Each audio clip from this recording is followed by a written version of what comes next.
내가 또 알아본 적이 사람들이 받을 몫을 주지 아니하였으므로 그 직무를 행하는 레위 사람들과 노래하는 자들이 각각 자기 밭으로 도망하였기로 내가 모든 민장들 꾸짖어 이르기를 하나님의 전이 어찌하여 버림바 되었느냐 하고 곧 레위 사람을 불러 모아 다시 제자리에 세웠더니 이에 온 유다가 곡식과 새 포도주와 기름의 11조를 가져다가 곳간에 드림으로 내가 제사장 세레마와 세간 사독과 레위 사람 부다야를 창고지기로 삼고 마따나의 손자 사쿨의 아들 하난을 버금으로 삼았나니 이는 그들이 중직한 자로 인정됨이라. 그 직분은 형제들에게 분배하는 일이었느니라.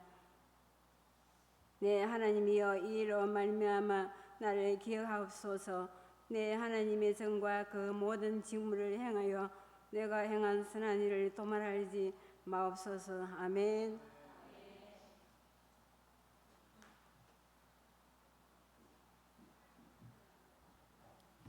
할렐루야.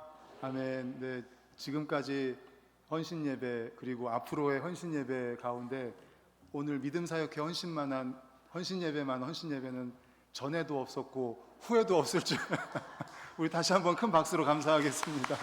예. 감사합니다. 네. 특송 준비를 몇 개월 전부터 하셨고요. 이 옷을 맞추기 위해서 여기서 이렇게 사이즈도 재시고 그래서 이렇게 아름다운 옷 그리고 또 정말 가사도 너무 은혜가 됐습니다. 예, 우리 믿음 사역회 회원들의 그 신앙의 고백이 들어있는 가사 그리고 모든 것들이 정말 하나님께 귀한 헌신 예배를 드리는 우리 사역회 회원들 정말 감사합니다. 예, 오늘은 우리 함께 인사하도록 하겠습니다. 옆에 계신 분들과 감사합니다, 미안합니다, 사랑합니다 하고 인사하겠습니다.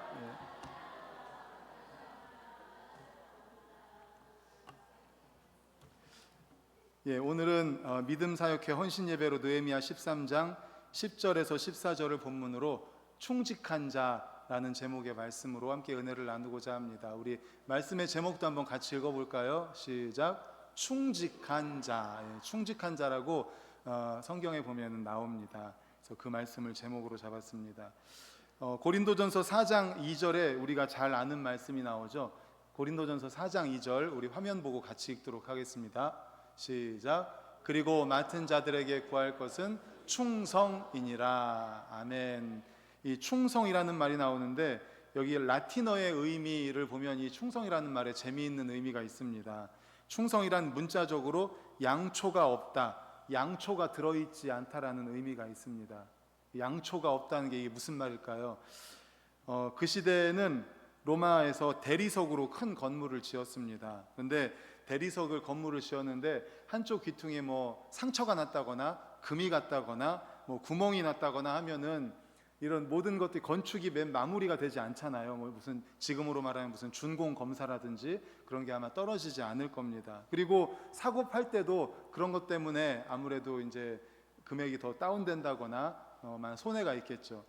그래서 준공 검사 전이나 집을 사고 팔기 전에 그 흠집이나 상처나 이런 거를 구멍을 메우는 거예요. 그런데 뭐로 메우는가 하면 양초, 같은 색깔의 양초로 메웠다고 합니다. 그 당시에 대리석과 같은 색깔의 양초로 아주 교묘하게 이렇게 메운 거죠. 그래서 마치 상처가 없는 것처럼, 구멍이 없는 것처럼, 깨끗한 것처럼 그렇게 만들어서 사고 팔고 뭐 혹은 준공 검사를 했다든지 뭐 그랬다는 겁니다. 그러니까 위장술이고 눈가림이겠죠.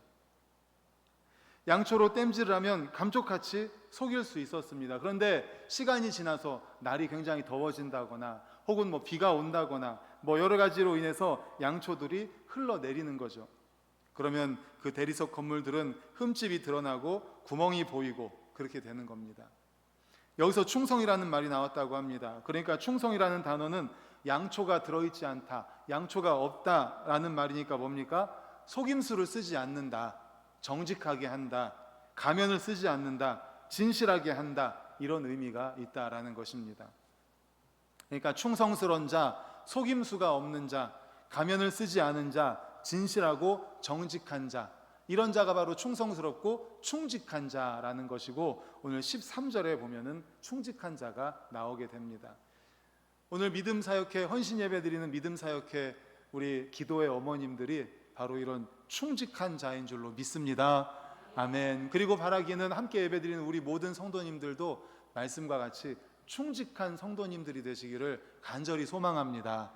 아멘. 본문 내용은 대략 이렇습니다.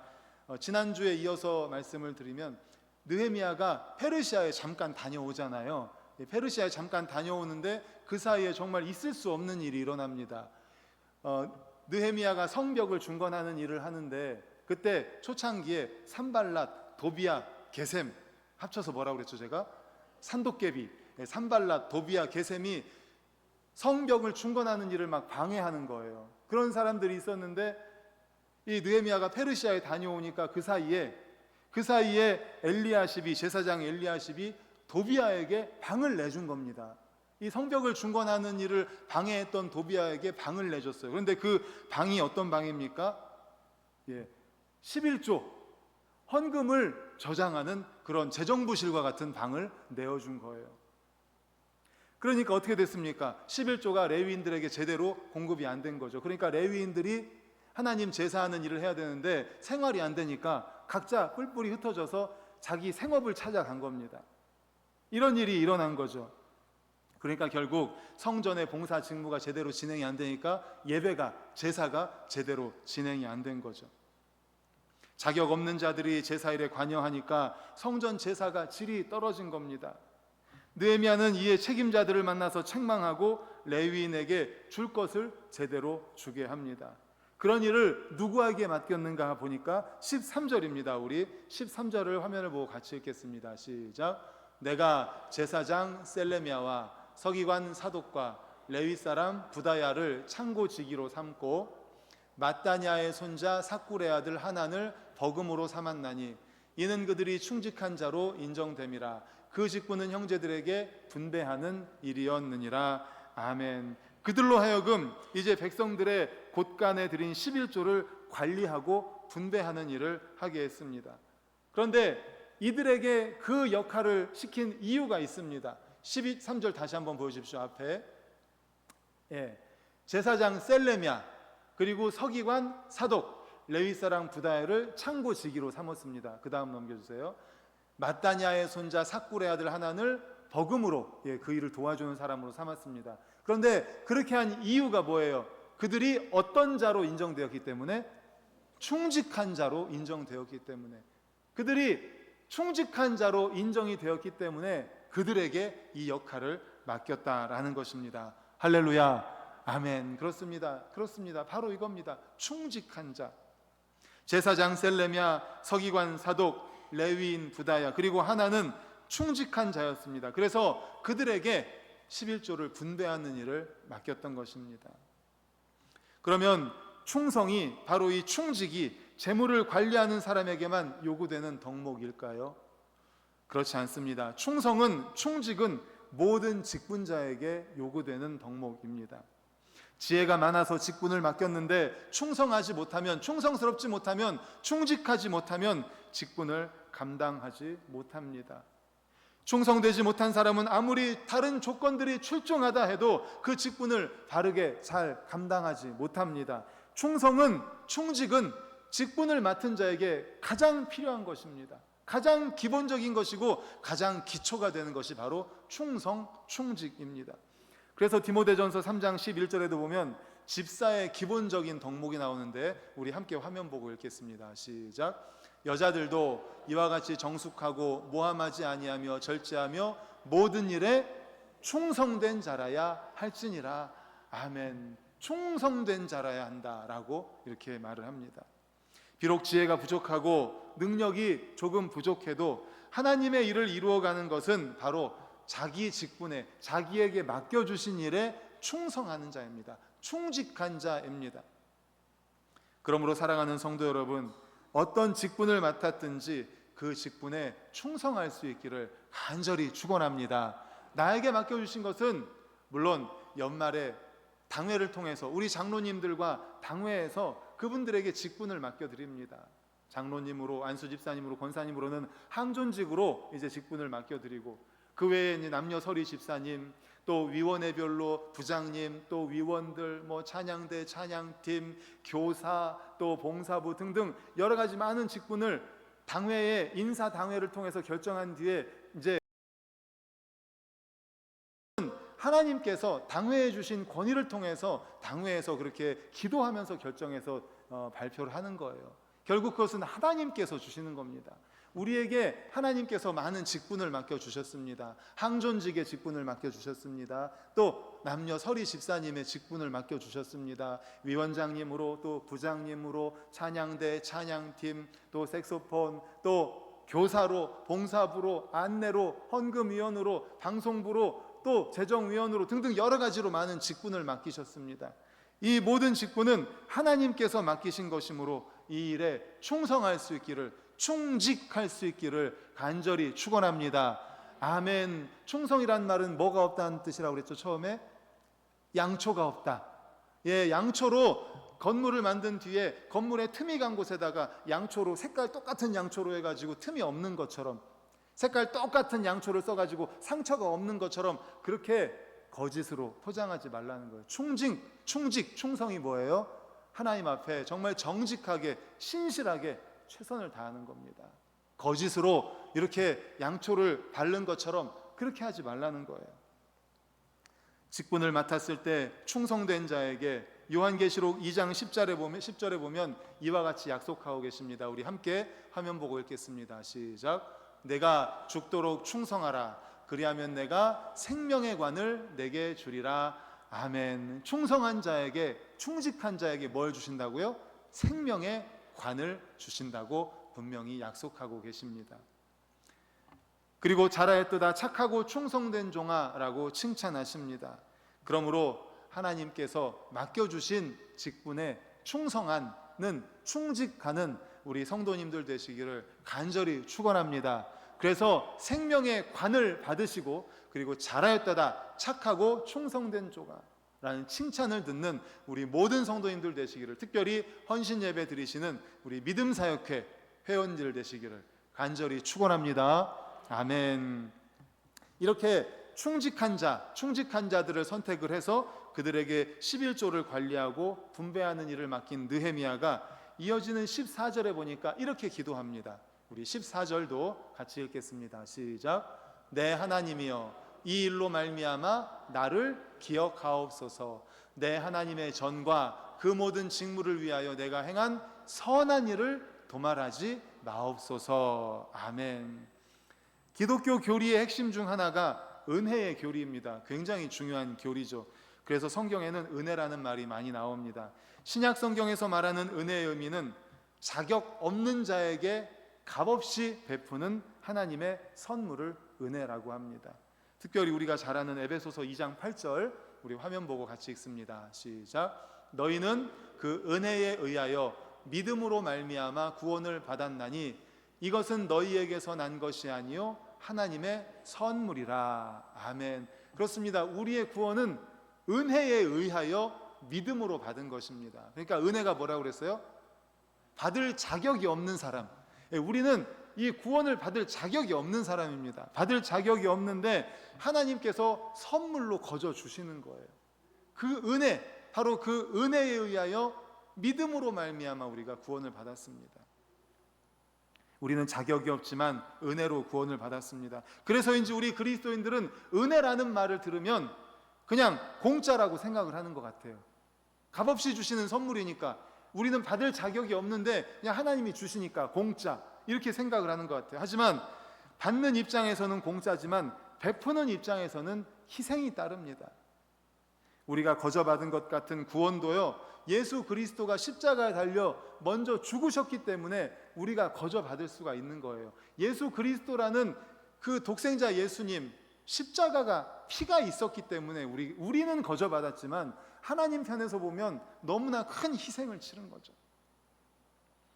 그런데 우리 그리스도인들이 이렇게 은혜에 대해서 오해를 하다 보니까 우리의 신앙과 삶에 있어서도 오해하는 부분이 있는 것 같습니다. 우리가 흔히 기도를 말할 때 마치 요술램프처럼 내가 원하는 것은 무엇이든지 기도만 하면 다 된다는 식으로 생각해서 기도 생활, 교회 생활은 열심인데 사회 속에서는 감나무에서 감 떨어지기를 기다리는 사람 같아 보일 때가 있다는 것입니다. 그런데 하나님의 원리는 그게 아닙니다. 하나님의 섭리는 절대 그게 아닙니다. 볼까요? 갈라디아서 6장 7절 우리 화면 보고 같이 읽습니다. 시작. 스스로 속이지 말라. 하나님은 업신여김을 받지 아니하시나니 사람이 무엇으로 심든지 그대로 거두리라. 아멘. 그렇습니다. 심은 대로 거두는 게 하나님의 법칙입니다. 심은 대로 거두는 게. 씨를 심으면 열매를 맺고 많이 뿌리면 많이 거두는 게 이게 자연의 원리 아닙니까? 이 자연적인 원리도 하나님께서 세상을 창조하시면서 우리 가운데 만들어 놓은 자연의 질서입니다. 그런데 많이 심었다고 해서 꼭 많이 거두는 것은 아닙니다. 왜냐하면 가뭄이 들 수도 있고 또는 비가 또 너무 많이 와가지고 해를 입을 수도 있습니다. 병충해가 될 수도 있고 지진, 해일, 또 우리가 생각하지 못한 것들 때문에 또 묻혀버릴 수가 있는 것이죠. 전도서 11장 5절부터 6절을 우리 그래서 화면을 한번 같이 읽겠습니다. 시작. 만사를 성취하시는 하나님의 일을 내가 알지 못하느니라. 너는 아침에 씨를 뿌리고 저녁에도 손을 놓지 말라. 이것이 잘 됐는지 저것이 잘 됐는지 혹 둘이 다 잘 됐는지 알지 못함이니라. 아멘. 그렇습니다. 우리는 모릅니다. 어떻게 될지 모릅니다. 그래서 뭐가 필요한 거예요? 은혜가 필요한 거예요. 그래서 은혜가 필요한 거예요. 씨를 많이 뿌려도 하나님께서 은혜의 단비를 내려주셔야만이 많은 열매를 맺을 수가 있는 겁니다. 우리가 기도하는 것은 하나님께서 일하게 하기 위해서 기도하는 겁니다. 우리가 할 수 있는 것까지 하나님한테 다 하라는 게 아니에요. 우리가 할 수 없는 부분 하나님이 일하시게 하는 거예요. 우리가 할 수 있는 건 우리가 해야 됩니다. 우리가 최선을 다하는 게 씨를 뿌리는 거예요. 하나님께서 만드신 자연 질서입니다. 심은 대로 거두는 게 하나님의 자연 질서예요. 심지도 않고 거두기를 바라면 되겠습니까? 땀을 흘리지도 않고 결실을 바라면 되겠습니까? 그거는 아니죠. 바로 이 두 가지입니다. 하나님의 은혜가 있어야 합니다. 하나님의 은혜가 있어야 합니다. 그래서 하나님의 은혜를 위해서 우리는 기도해야 됩니다. 하지만 우리가 해야 될 일은 어떻게 해야 돼요? 최선을 다해야 되는 거죠. 예를 들어서 학생이 열심히 공부해야 됩니다. 그런데 공부 안 하고 기도만 했어요. 기도만 했는데 이 사람이 요 옆에 있는 S대학에 들어가면 될까요? 안 될까요? 이거는 너무 불공평한 거 아닙니까? 공부 열심히 한 사람이 S대를 들어가야지. 그런데 기도는 왜 해요? 공부 열심히 할 수 있는 환경을 주시기를, 공부 열심히 할 수 있도록 또 인내심을 주시기를, 정말 하나님께서 우리에게 은혜, 우리가 할 수 없는 부분에 있어서 하나님께 간구해야죠. 그리고 내가 할 수 있는 건 뭐예요? 열심히 공부해야죠. 내가 열심히 땀 흘려야죠. 그래서 이 두 가지가 균형을 이루어야 한다는 것입니다. 이 두 가지를 가장 이상적으로 맞춰 살아온 사람, 믿음의 사람이 바로 느헤미야입니다. 우리 14절을 다시 한번 화면을 보고 읽겠습니다. 시작. 내 하나님이여, 이 일로 말미암아 나를 기억하옵소서. 내 하나님의 전과 그 모든 직무를 위하여 내가 행한 선한 일을 도말하지 마옵소서. 아멘. 느헤미야는 하나님, 이 일로 말미암아 나를 기억하옵소서 이렇게 기도하고 있습니다. 이 일은 무엇입니까? 바로 하나님의 전과 그 모든 직무를 위해 행한 선한 일입니다. 그게 뭡니까? 제사장 엘리야십이 어떻게 했어요? 도비아에게 그 재정부실과 같은 귀한 방을 내어 주었습니다. 그래서 완전히 엉망이 되었죠. 제사가 완전히 엉망이 되었습니다. 레위인들이 다 떠났습니다. 제사가 완전히 엉망이 되었습니다. 이것을 다시 정결하게 합니다. 다시 레위인들이 돌아오게 하고 11조를 관리하게 하고, 그리고 제사를 다시 회복시키는 성전 개혁을 일으킵니다. 성전을 정화합니다.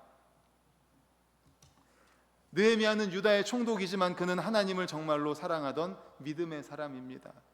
유다의 총독으로서 최선을 다한 사람입니다. 하나님의 사람으로서 말씀을 지키고 살아가기 위해서도 최선을 다했습니다. 뿐만 아니라 유다 백성들까지 그렇게 살아가도록 최선을 다한 사람, 믿음의 사람입니다. 하나님 앞에 모든 면에서 최선을 다하고 하나님께서 그런 자신을 기억하고 또 결코 버리지도 반드시 복을 주실 것을 확신하며 기도하고 있습니다. 사랑하는 성도 여러분, 우리는 하나님의 은혜로 사는 사람들이 맞습니다. 은혜가 없으면 살 수가 없습니다. 그러나 최선 없이 은혜만을 구하는 것은 하나님의 질서에서 어긋나는 것이 될 수 있다는 것을 기억하시기를 간절히 소망합니다. 바로 느헤미야가 나를 기억해 주십시오 라고 말하면서 기도할 수 있었던 것은요, 하나님 앞에 정말 최선을 다했던 사람입니다. 자신에게 할 수 있는, 자기가 할 수 있는 최선을 다하면서 하나님의 은혜를 구했던 사람이 바로 느헤미야입니다. 우리는 하나님 앞에 살아야 됩니다. 믿음의 삶을 살아야 됩니다. 말씀 순종의 삶을 살아야 됩니다. 기도자의 삶을 살아야 됩니다. 동시에 그런 삶을 살면서 우리의 자리에서 나에게 맡겨진 일에 있어서는 어떻게 해야 됩니까? 최선을 다하는 거예요. 내가 할 수 있는 최선을 다하는 거예요.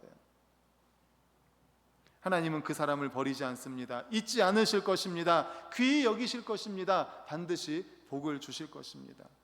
우린 하나님께 저를 기억해 주세요 할 만큼 하나님 앞에 최선의 삶을 살고 있습니까? 우리의 능력과 의지는 완벽하지 않습니다. 우리는 분명 여러 가지 실수와 넘어짐이 있을 것입니다. 하지만 말씀을 깨달았다면 최선을 다해야 됩니다. 완벽하지 않아도 괜찮습니다. 하나님 앞에 우리가 할 수 있는 노력을 다하는 것입니다. 우리의 최선의 것을 하나님께 드리는 것입니다. 하나님은 바로 이 사람에게 복을 주시고 이 사람을 기억해 주십니다. 이 사람을 아껴 주십니다. 그러므로 사랑하는 성도님들, 하나님의 은혜 안에 거하시기를 간절히 축원합니다. 은혜를 구해야 됩니다. 하지만 그 은혜 안에서 내가 할 수 있는 것에 최선을 다하는 겁니다. 최선을 다하는 거예요. 느헤미야가 그런 삶을 살았습니다. 그러므로 오늘 헌신 예배를 드리시는 우리 믿음 사역회, 우리 오늘 너무 잘 어울리셔가지고 반짝반짝 빛나고 눈이 부십니다. 우리 믿음 사역회에 주신, 하나님께서 맡겨주신 사명이 뭘까요? 기도입니다. 기도. 우리 믿음 사역회 우리 권사님들, 집사님, 기도입니다. 그래서 우리 믿음 사역회 회원분들은요, 어머니 기도회 때 다 나오세요. 수요 어머니 기도회에 정말 다 나오셔서 기도하십니다. 우리 어머니 기도회가 얼마나 큰 힘이 되는지 모릅니다. 기도회 어머니들이 오셔서 교회를 위해서 기도하십니다. 그 일에 정말 최선을 다하시기를 간절히 바랍니다. 힘들고 어렵지만 걸어서 나와서 기도하십니다. 그리고 돌아가십니다. 우리 모든 성도님들도요, 우리에게 맡겨주신 직분에 최선을 다할 수 있기를 바랍니다. 최선을 다하면서 뭐 하는 거예요? 기도하는 거예요. 하나님 기억해 주십시오. 내가 할 수 있는 부분 최선을 다하지만 할 수 없는 것들이 훨씬 많습니다. 그래서 하나님의 은혜를 구합니다. 하나님 도와주십시오. 그리고 기억해 주십시오. 오늘 느헤미야의 기도를 기억할 수 있기를 간절히 축원합니다. 아멘. 말씀을 정리합니다. 앞에 나왔던 충직한 자들 있잖아요. 충성된 자들. 우리 모두가 그런 충직한 자, 충성된 자들이 되기를 원합니다. 양초로 덧칠하지 마십시오. 거짓으로 포장하지 마십시오. 하나님 앞에 진실되게, 성실하게 충직할 수 있기를 바라고요. 느헤미야도 또 역시 마찬가지죠. 우리가 할 수 있는 일은 최선을 다하면서 은혜를 구하는, 나를 기억해 주시옵소서 이렇게 기도할 수 있는 우리 반석교회 모두가 되시기를 간절히 축원합니다. 아멘. 이 시간에 우리 함께 찬송하고 기도하도록 하겠습니다. 가서 제자